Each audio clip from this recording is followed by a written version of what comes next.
Welcome to the League of Women Voters of Greater Rockford Candidate Forum. I am Joy Jordan, member of the Greater Rockford chapter and moderator of today's forum. The League encourages informed and active participation in government and works to influence public policy through education and advocacy. The League is a nonpartisan volunteer organization that neither supports nor opposes candidates for elected office. Our goal today is to provide a virtual forum that gives the candidates an opportunity to share with you their positions on key topics. The views expressed by these candidates are their own, not the views of the League. The questions asked today have been previously submitted and reviewed for clarity and appropriateness to the forum today. This is not a debate. There is no rebuttal. The candidates will be presenting a 2-minute opening statement, given 2 minutes to respond to questions, and a 2-minute closing statement. The opening statements will be by alphabetical order, closing reverse alphabetical order. The responses of the candidates are being timed and they will receive notice of 30 seconds left on their response time and must stop after completing their sentence when their time has expired. This session is being recorded. It is copyrighted by and the property of the League of Women Voters, Greater Rockford. Please unmute your microphones and start your video, candidates.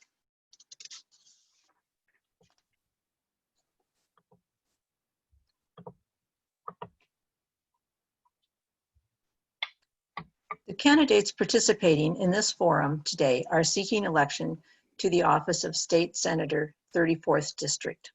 They are Paul Hofmann and Steve Stadelman. We will begin the opening statements first by Paul Hofmann and followed by Steve Stadelman. Each candidate has 2 minutes for their comments.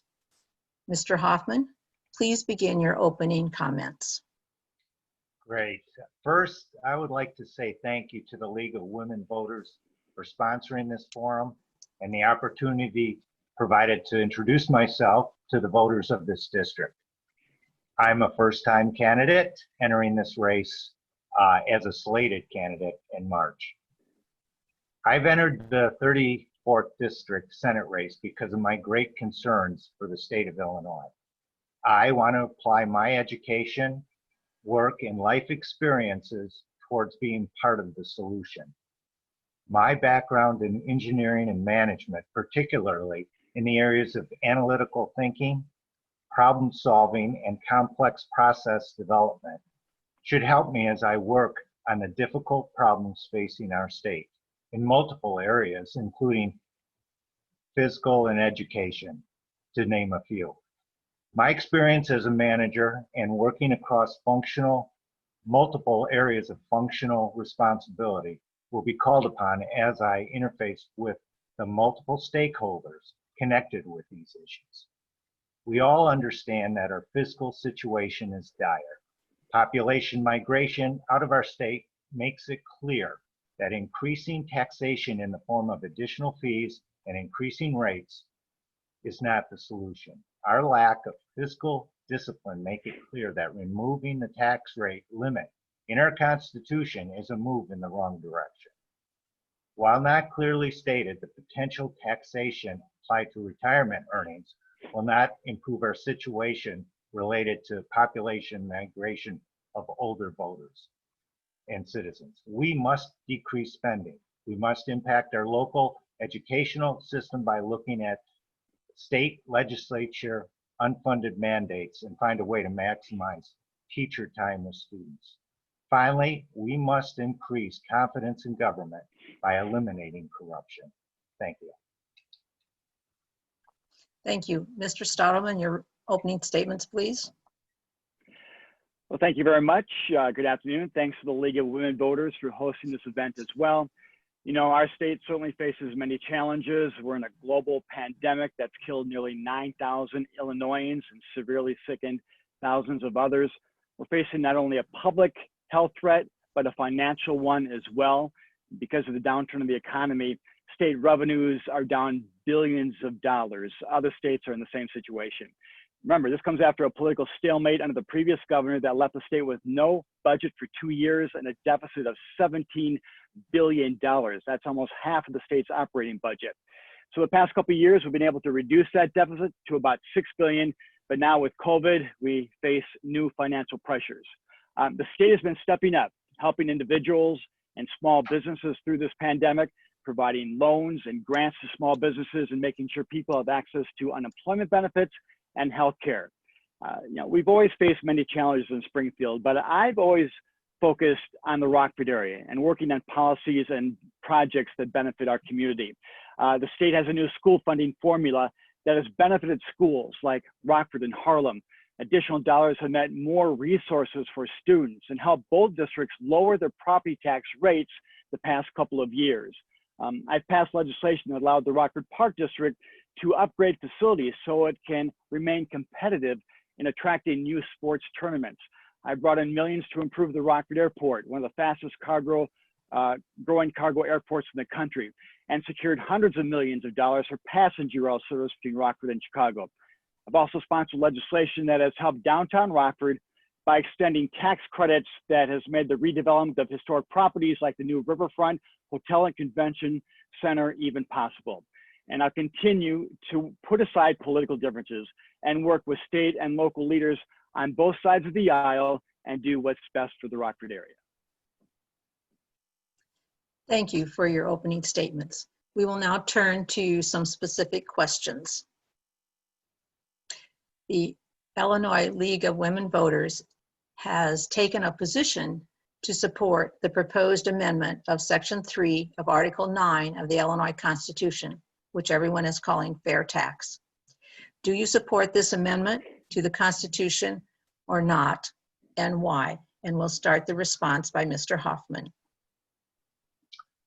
As I said in my opening statement, I do not support the elimination of what I would call the speed limit to taxation that this change in the Constitution would do. So as I canvass and meet voters and talk to many people considering moving out of the state, taxation is raised as an issue over and over again. My perspective on this is that we've got to increase tax revenue, and the way you can do that is by increasing growth and making it a more business-friendly state.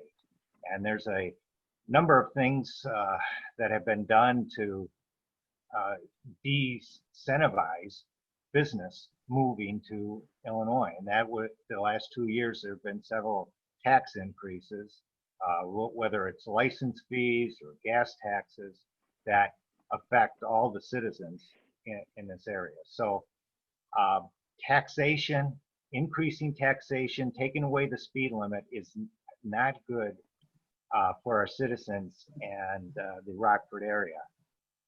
We've got to make it a business-friendly environment, and that will take considerable work in that regards.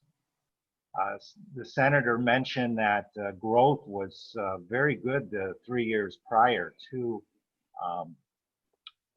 the COVID situation, largely driven by the national economy. And Illinois benefited from that, a lot of growth in that area.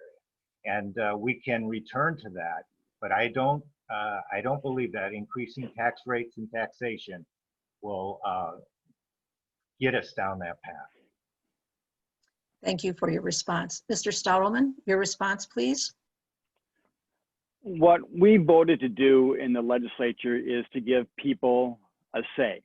They have the right to determine what their state income tax system looks like. Some people said it shouldn't be on the ballot, but we wanted voters to have the final say in how people are taxed in the state. It's a pretty simple question. Do you think those who make over $250,000 a year should pay a bit more in taxes? Right now, whether you make $1 million or $30,000 a year, you pay the same tax rate.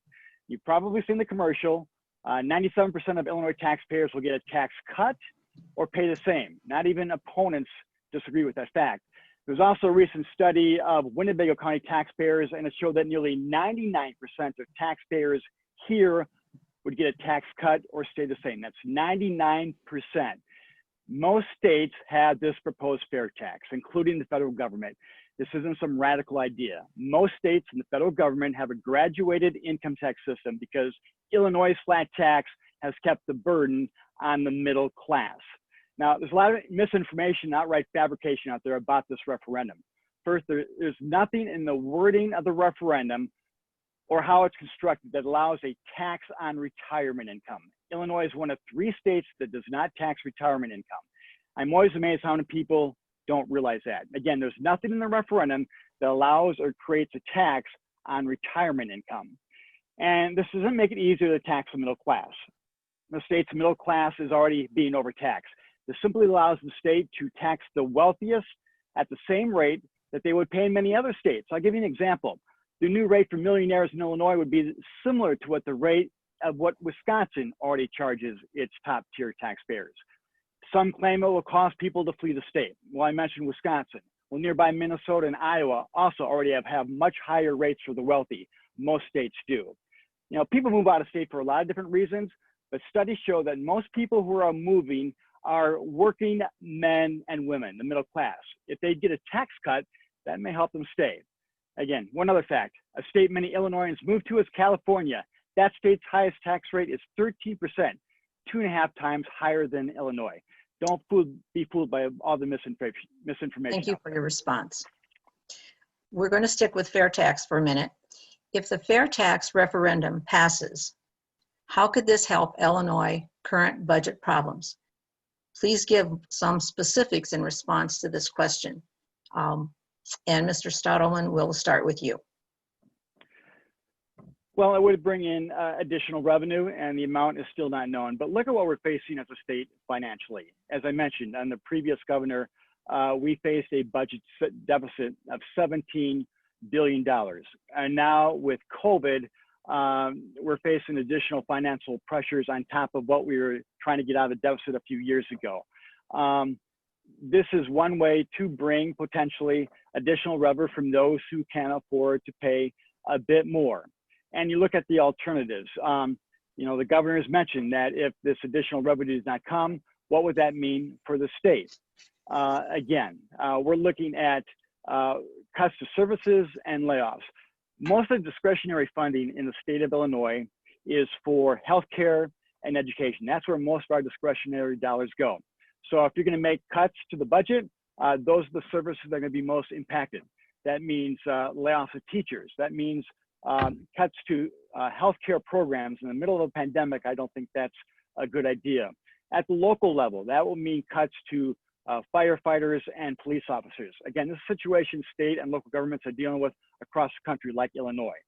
So I would argue that in the middle of a pandemic, in the middle of a recession, maintaining important services and not laying off people will help us prevent us from prolonging the recession and help us get on the path to recovery more quickly.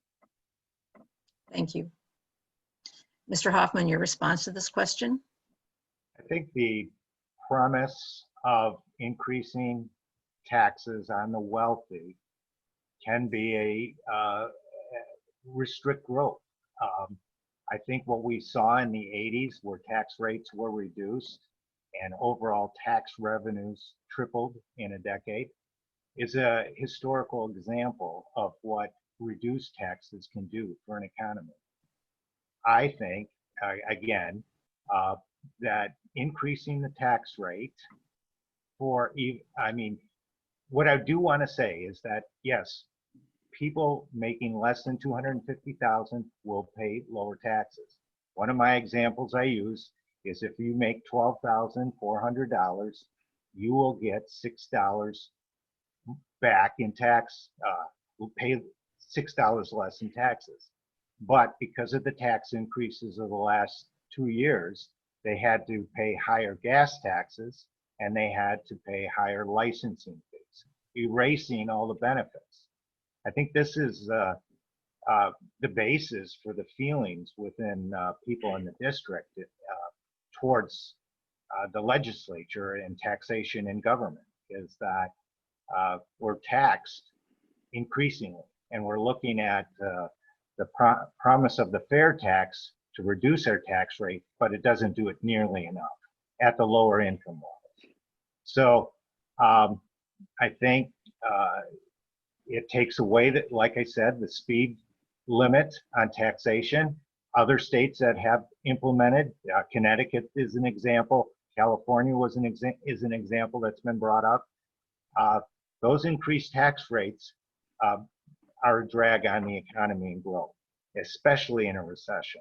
So, you know, considering we're trying to crawl out of this recession, we don't need higher taxes. Thank you for your response. We're going to, one more question on fair tax, and then I'll move on. If the fair tax referendum fails to pass, what other means could be used to balance the budget? Mr. Hofmann, we will start with you. One of the things I would do and I don't think it saves the budget if the voters send me to Springfield, is I would not take a pension and I would vote against automatic pay increases. I believe we in the legislature need to set an example. It's not going to save the budget, but we need to find ways to cut spending. And pension costs is mentioned. It takes, when we increase educational funding, we're covering increased pension costs. And as I talk to those receiving a state pension, I understand the sensitivity of this. But a Wall Street Journal did an analysis that Illinois could get healthier if they froze the 3% increase, the automatic increases that are a feature of the pension systems in Illinois. And it could 15, 20 years. That's a long time period, and it's not a dramatic cut. But if we don't address this, we could face a restructuring of our economy. I grew up in the Detroit area. It was very sad to see a city go from 1.5 million and a vibrant economy to it's never recovered. It's now at about 750,000 population. I think Illinois and Rockford need a different direction, looking at taxation and spending from Springfield. Thank you for your response. Mr. Stadelman, your response, please. You certainly want to look for ways to make state government more efficient. And obviously you want to try to find ways you can save money. During recent employee contract negotiations, the state has been able to save hundreds of millions of dollars. But look at the financial situation we're facing because of the budget deficits under the previous administration, and now because of COVID, which is costing the state billions of dollars of revenue. That is a tremendous financial hole to dig out of. And so when you're talking about needing millions or billions of dollars to try to balance your budget, you need major help. And I think this is why it's so important that Congress needs to come up with another relief package for state and local governments. It's just not the state of Illinois. It's just not the Rockford area governments that are facing problems. State and local governments across the country, and their budgets are being devastated by this pandemic. And if Congress does not come in with that relief package, the recession will only deepen because state and local governments would have to cut important services such as healthcare. And I don't think that's a good idea in the middle of a pandemic. And as I mentioned, there'll be layoffs of teachers, less funding for education. And at the local level, police and firefighters make up 80% of local government's budgets. If there's not help at the federal level, those people will have to be laid off, and what will that do for public safety? So again, it's critical that we continue to provide pandemic relief programs for Illinois residents and small businesses to ensure that they stay on their feet and we don't lose parts of their tax base, because if we don't continue providing these services, helping people and helping small businesses, that's going to be a big portion of our tax base that will go away because of this pandemic. We need to provide people and businesses with the help that they need in this times of crisis. Thank you for your response. The next question.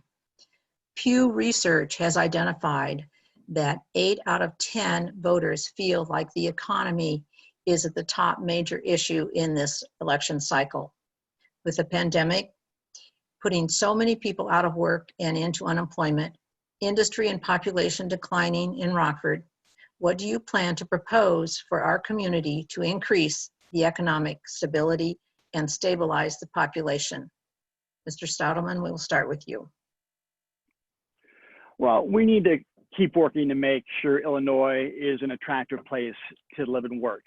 And let's put this in a historical context. People have been leaving states in the Midwest and Northeast for the South and West for 100 years. This is a long-term trend.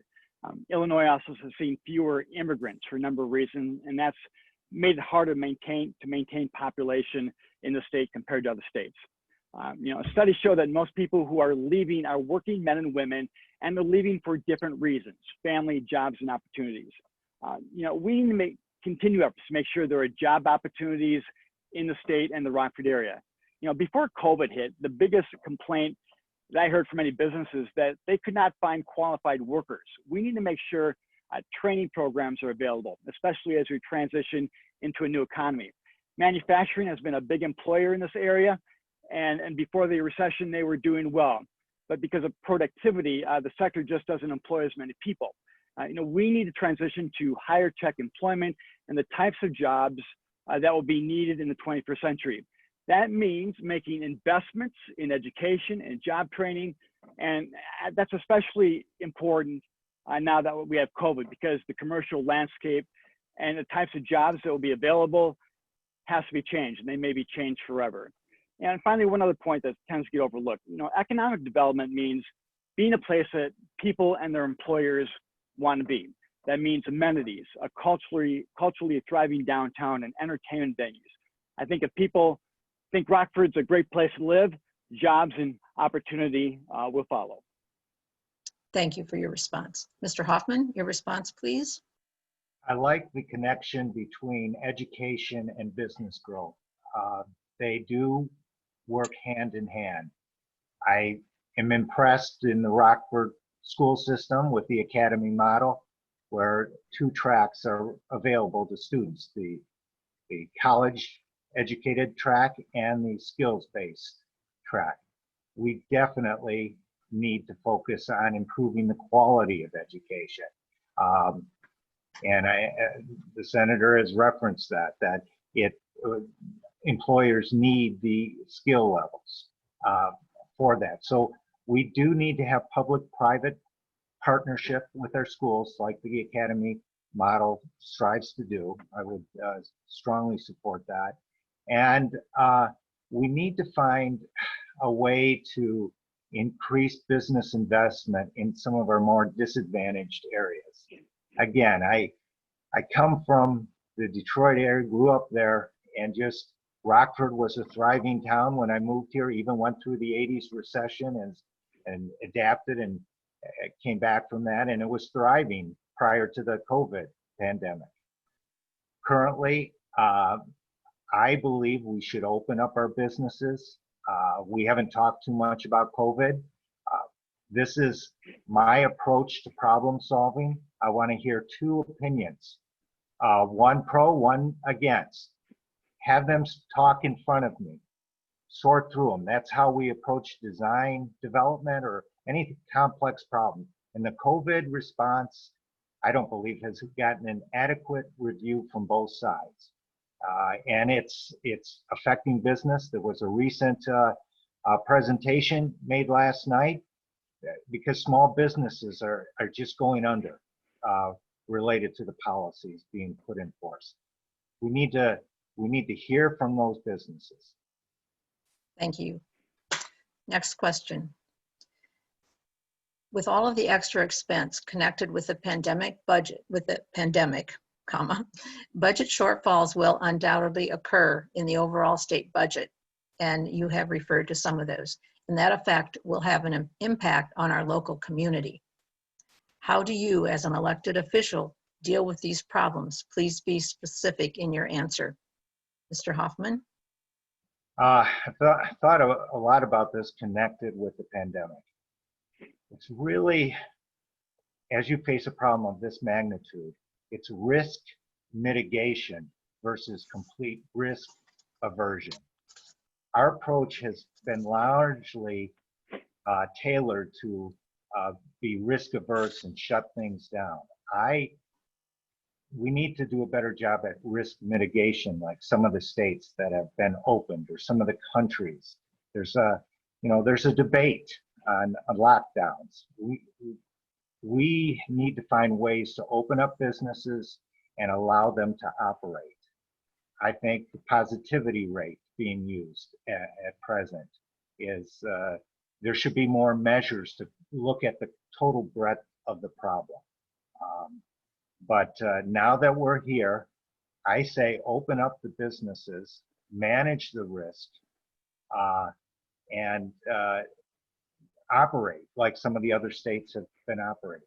This disease is serious and it's going to be with us. And we have to learn how to proceed, get our economy going again, and work our way out of it. We won't recover immediately from the financial hits, but it can be done by taking the right policy decisions, as some of the other states who are coming back quicker than Illinois and some of the other larger states are doing. Thank you. Mr. Stadelman, your response, please. Our number one priority is the health and safety of Illinois residents. As I mentioned, nearly 9,000 Illinoisans have died from this disease in just 6 months, and thousands of others have become seriously ill. I've had 2 children who've been sickened by this disease. They've recovered, but as a parent, you always fear what the long-term problems may be with this virus. It attacks the whole body. It's a new virus. That's why people need access to healthcare and making sure they get the services they need dealing with this pandemic. People need to follow safety guidelines to help them and others stay healthy and prevent our hospital system from being overwhelmed. We're seeing that in Wisconsin right now as positivity rates there skyrocket. We've also seen an increase here in our region, which has resulted in additional mitigation methods. Now, here's the misperception. It's not a matter of choosing between our health and the economy. They're not exclusive. Unless the spread of the virus is slowed, there will not be a full economic recovery. 70% of our economy is consumer spending. And if people don't feel safe shopping, eating in restaurants, or resuming normal activities, businesses will continue to suffer. So if you want businesses to stay open, follow safety guidelines. That's the quickest way to economic recovery. This is a fight against the virus, not a government philosophy, a government ideology. We need a medical response, not a political response. We need to know more about how this virus affects people. And because it's so contagious, groups of people or facilities just don't exist in the vacuum. You can't isolate people. It takes all of us working together to slow the spread of this virus.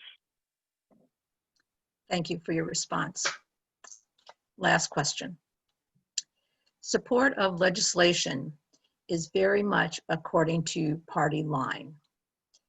What 3 things will you do if you are elected into this office that you will reach across the aisle to get legislation that is the best for the people of Illinois? Mr. Stadelman, your response, please.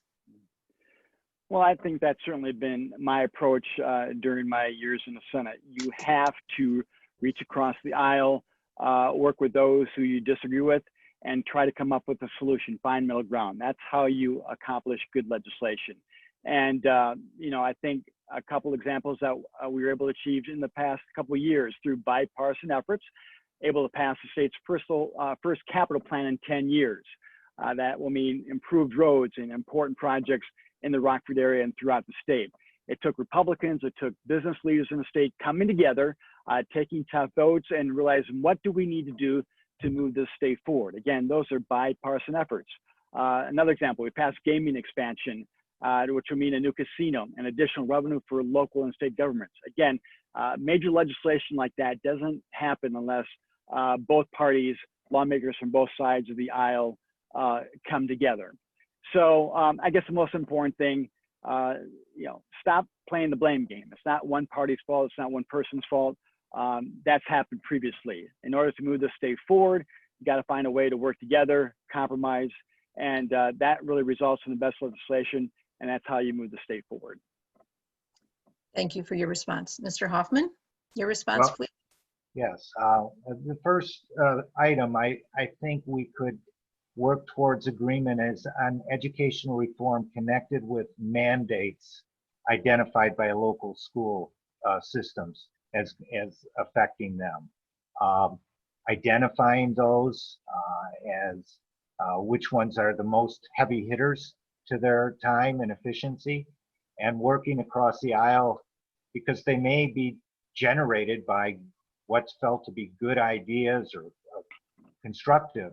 But in business, we dealt with issues that were mandated to us, and sometimes there wasn't a lot of funding behind it, and the response was tuck it in, which we're asking our school systems to do some of those. I would want to identify those, form a basis, and work across the aisle to reduce those in the best interest of education. Secondly, look for ideas for pension reform. I know that we have the tier 1 and tier 2 system. Propose a referendum to allow the legislature to have more flexibility. Our current situation is the Supreme Court has ruled in Illinois that we can't negotiate or work on that. So look for a referendum to restore some of that power back to the state legislature. The third item is ethics reform. One of the big things, there's been several policy initiatives, and some of those have been brought to the floor recently related to the whole ComEd situation. We need to address corruption in the state, and I think there's been 7 representatives and 3 senators on the Democratic side that have asked for Michael Madigan's resignation. I think we should really address the corruption in our state together. Thank you very much. Thank you for all of your responses to our questions. Now we will turn to our closing statements. Mr. Stadelman will go first, and Mr. Hofmann, you will follow second. Each of you have 2 minutes to provide your closing statements. So Mr. Stadelman, please start your closing statement. Thank you very much. You know, I think most people are tired of the partisan politics in fighting you see going on in Springfield or Washington these days. You know, whether you're a Democrat or Republican, they just want us to go to Springfield and get things done.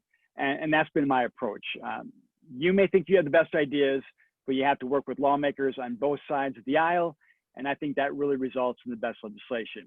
As I mentioned, through bipartisan efforts, they've come up with the state's first capital plan in 10 years. We passed gaming expansion, which means a new casino for Rockford. Those are examples of working together in a bipartisan way to come up with the results.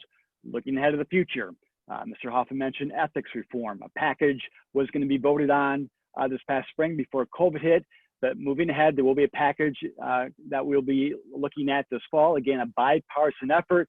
Republicans, lawmakers agreed there are things we need to do to improve on the ethics, whether it's lobbyist activities, making sure lawmakers can't lobby other versions of government, and also, you know, preventing lawmakers from all of a sudden they turn around becoming a lobbyist. There should be a year period before they're able to try to go from a lawmaker to a lobbyist. That's just not good government. So again, we're going to see strong ethics legislation in the months ahead and a bipartisan effort to deal with some of these things.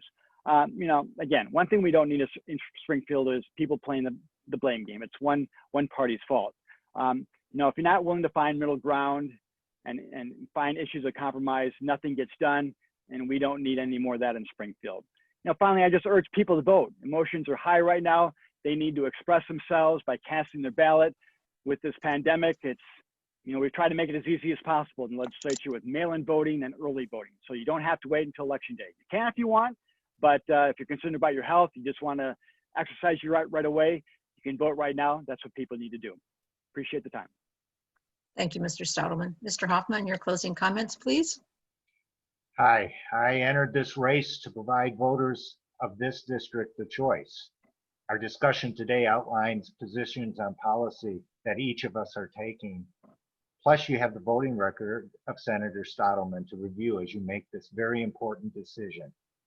This is my first run for political office, and I hope that you have gotten a clear picture of where I stand on several issues discussed today. I think it should be clear that Steve and I will approach government from a different perspective. I would vote differently from him on many of these issues. Your decision is important, and you can reach out to me via Facebook or explore more about me on my website. Finally, thank you for your interest and participation in this very important election. I've been overwhelmed by how my supporters have gotten behind me and my campaign. I want to thank my wife, Lynette, and my family for their support. Further, the conversations that I have had with those who disagree with me have been helpful and informative. Illinois is a great state with much opportunity. The Rockford area offers many opportunities, as the senator has alluded to, and is a good place to live with fine people. Illinois faces a number of difficult problems, and I believe that I can be part of the solution. I do not promise miracles, but I will make every effort to represent the interest of District 34 voters. Thank you for your support and your vote. Thank you, both of you, for your closing comments. Thank you for participating in our forum today. This forum was brought to you by the League of Women Voters from Greater Rockford Chapter. Please exercise your vote on or before November 30th. Oh my goodness, 3rd. There you go. It needs to be edited. You got it corrected in time. You're fine. Yes. So thank you again.